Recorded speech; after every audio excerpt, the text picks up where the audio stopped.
Welcome back to the deep dive. We are so glad you're here. We are. Today, we're tackling a subject that I think for most of us sits in this really weird mental space. It's almost like a chore. Right. You know, that annoying thing you have to do between finishing the last episode of whatever you're binge watching and logging on the next morning.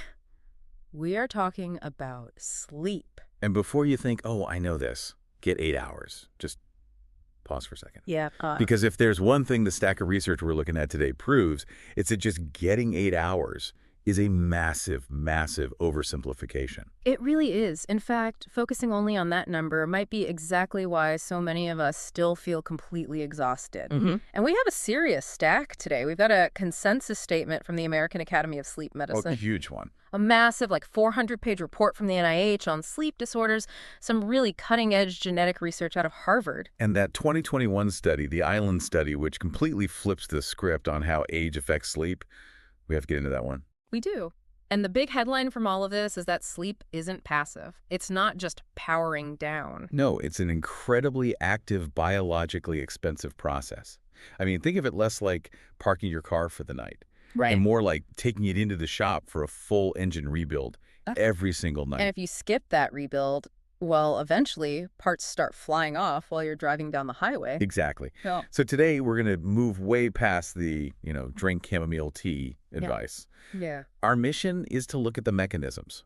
We want to understand sleep health as this multidimensional thing involving genetics, hormones, lifestyle. And to keep us organized, we're going to borrow a framework from that Island study. It's an acronym, RU-SATED. RU-SATED. It stands for regularity, satisfaction, alertness, timing, efficiency, and duration. All 6 pillars. You have to look at all 6 if you really want to understand your sleep health, not just duration.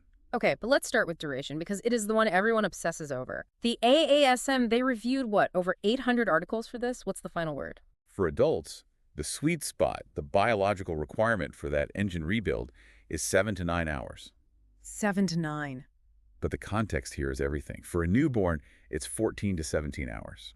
Which, as any parent knows, is a cruel joke because that 17 hours is chopped up into 45-minute increments of terror. It is. But that infant research actually brings up a really critical concept for sleep habits later in life. The literature distinguishes between self-soothers and signalers. Oh, I remember reading about this. This is about how they learn to fall asleep, right? The whole cry it out versus rocking them to sleep debate. It touches on that, yeah. But it's more about the neurological mechanism. The idea is if you put a baby to bed when they're drowsy but still awake, they learn to bridge that gap to unconsciousness themselves. They become self-soothers. They build a neural pathway that says, I can do this. I can transition to sleep on my own. As opposed to the signalers. Exactly. If you always rock them or feed them until they're completely out, they become signalers. So when they naturally wake up at 2 a.m., which we all do, It's part of the cycle. is part of the cycle. They don't know how to get back to sleep without that external signal. They cry out because the parent, the rocking, the bottle, it's gone. They need that external thing to complete the circuit. Precisely. Yeah. And while we're not infants, that psychology sticks with us. Yeah. We build dependencies. A TV show, a podcast. If you can't fall asleep without The Office playing in the background, you might just be a signaler. Okay. I feel a little personally attacked right now. Just saying. So that's the start of life. But let's jump to adults. You said 7 to 9 hours. I have friends who absolutely swear they operate at peak efficiency on 4 hours. It's a badge of honor. Total badge of honor. And then I have friends who are zombies if they don't get 10.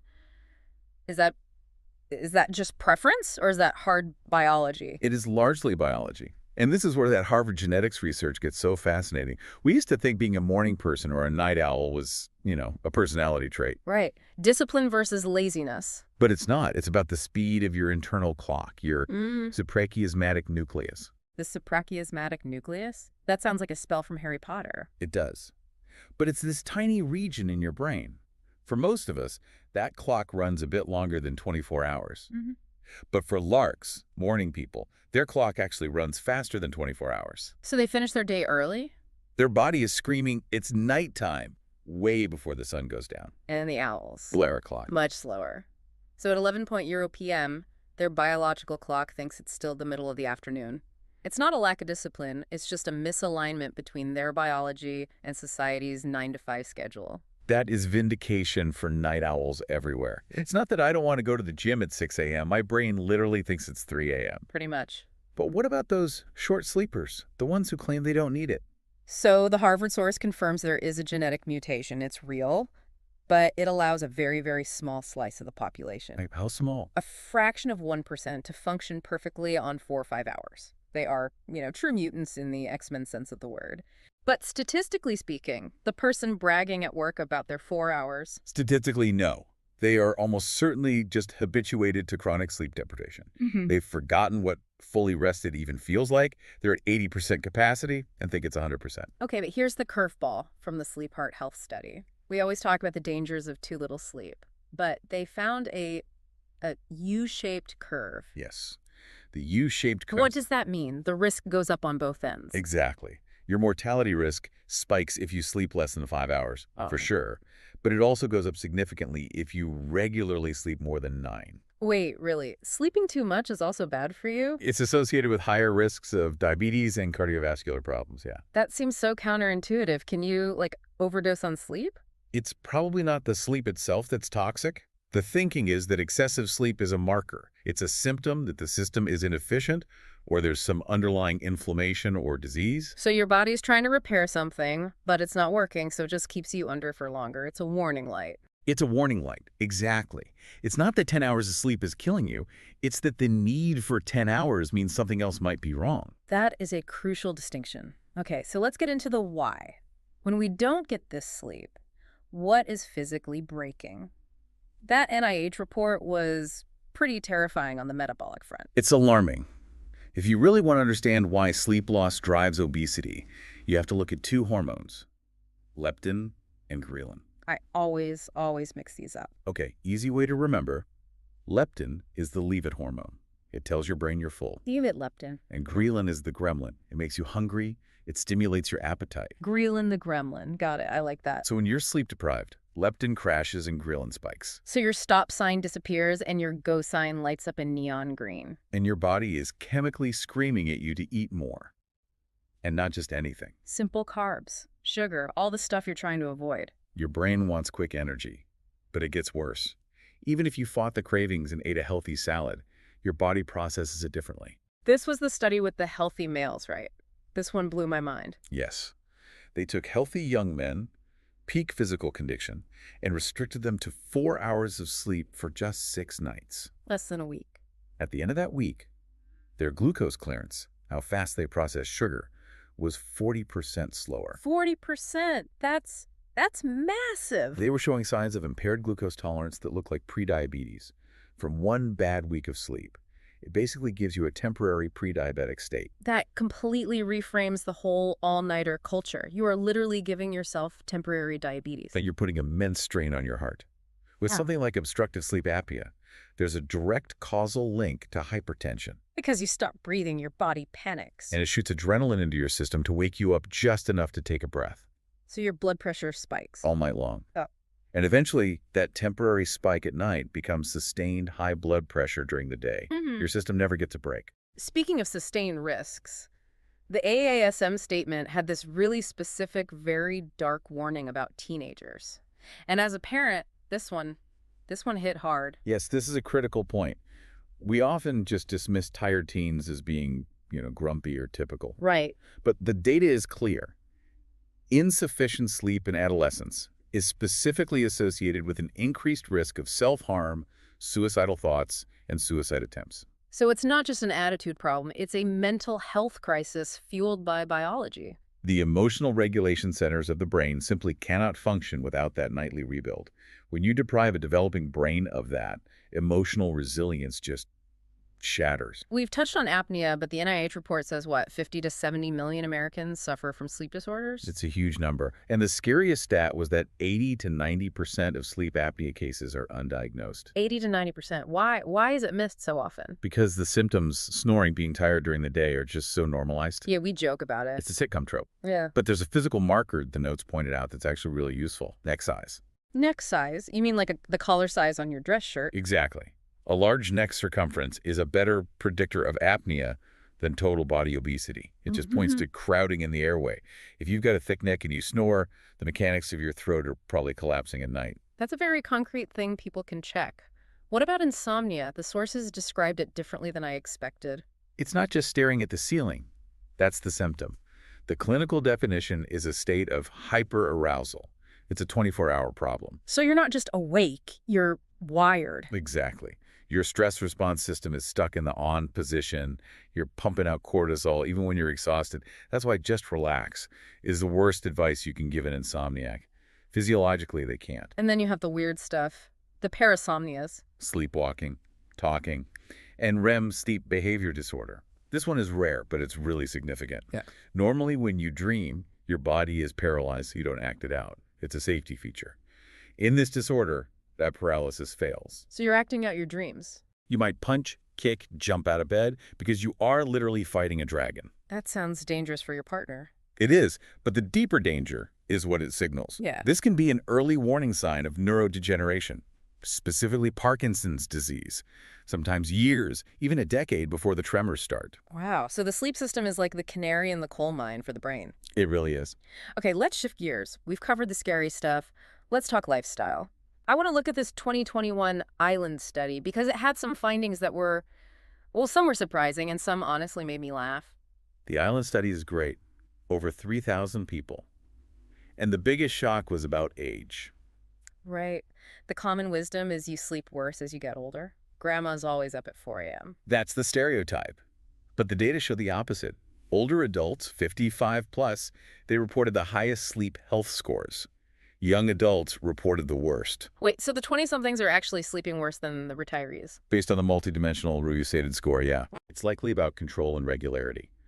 Older adults just have more control over their schedules. They're not juggling gig work, academic pressure, intense social lives. But you can align their life with their biological clock. They can.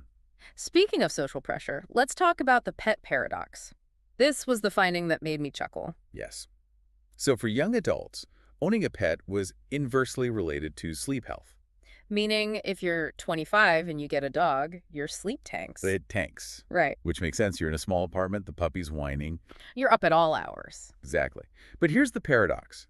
For middle-aged and older adults, that negative effect completely disappeared. So, does the dog finally learn to sleep, or do the owners just give up caring? It's probably a mix. The animal settles down, and the owner's mindset shifts. The emotional comfort from the pet might start to outweigh the disruption. Okay, but there was another paradox that wasn't so funny.